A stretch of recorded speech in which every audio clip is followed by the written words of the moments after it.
corrompido. Casou com uma mulher que não pertencia ao povo de Deus.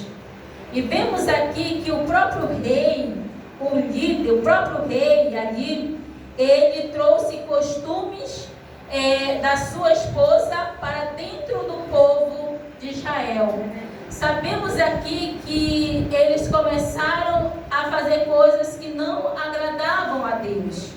Vemos aqui que o povo escolhido de Deus outrora estava adorando a Baal, o Deus da esposa do rei Acabe, Jezabel. Vemos que aquela mulher era uma mulher maligna, era uma mulher ali usada pelo próprio inimigo. E vemos aqui que ela trouxe para dentro do povo de Deus costumes que não eram agradáveis aos olhos de Deus. E assim corrompeu toda a nação. E a nação outrora estava o quê?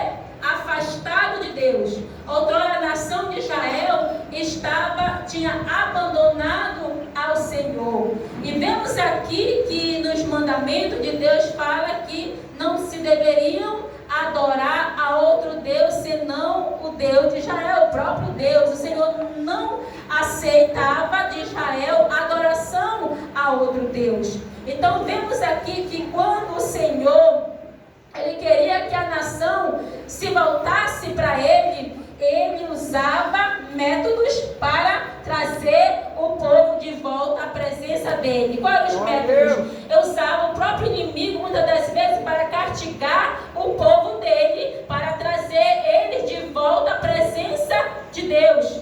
E vemos aqui que hoje não é diferente conosco, com o povo de Deus. Muitas das vezes é preciso que Deus, muitas das vezes, use métodos conosco para nos trazer de volta à presença dele. Porque muitas coisas nos afastam da presença de Deus. Muitas coisas nos afastam de Deus, da presença dele na nossa vida.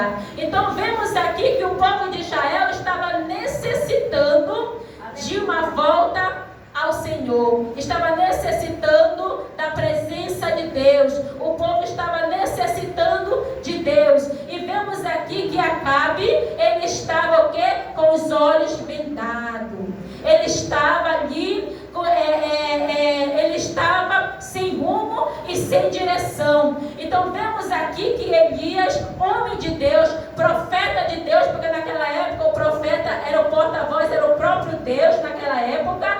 Então veio o Senhor e enviou quem? Elias, o próprio Deus ali, para falar com quem? Com o próprio rei. Ele foi aonde?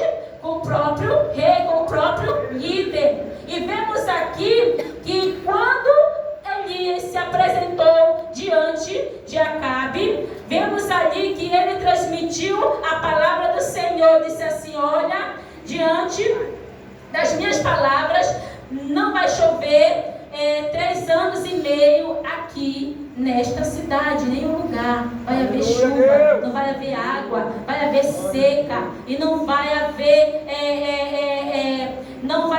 chuva. Então não tem como plantar, não tem como fazer mais nada sem água, né? Imagine só, um dia sem água, nós vemos que é difícil, né? Tudo se faz com água. E naquele tempo